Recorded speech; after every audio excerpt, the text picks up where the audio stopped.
নমস্কাৰ বন্ধু বান্ধৱীসকল, সকলোৰে খোৱা বোৱা হ'লনে? আৰু আজি যিহেতু বৃহস্পতিবাৰ, গতিকে বৃহস্পতিবাৰৰ দিনত ধুনীয়াকৈ নিৰামিষ আদি বনালোঁ। গতিকে নিৰামিষ থালিত আজি কি কি আছে চাওঁ আহকচোন।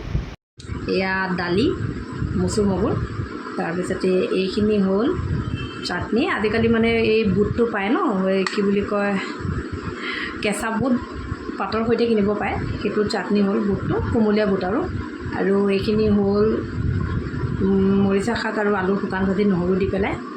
তাৰপিছতে এইখিনি হ'ল মটৰ, বগা মটৰ আৰু বিলাহী পিটিকা।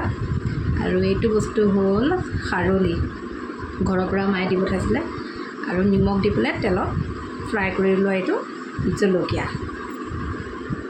গতিকে পলম নকৰি মই খাবলৈ আৰম্ভ কৰোঁ, আৰু আপোনালোকেও খাওক।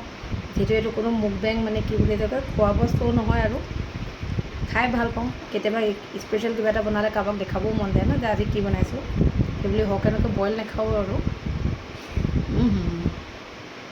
দালিকণ যে কি সোৱাদ হৈছে, আৰু যে মটৰ পিটিকা, বিলাহী আৰু তিয়ঁহ দি পেলাই, আৰু এইখিনি হ'ল মৰিচা আলু সতি।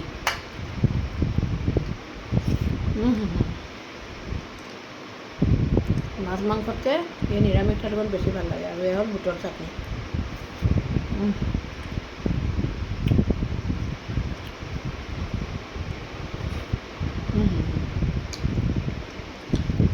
গতিকে খাই থাকোঁ মই। Tata, bye bye.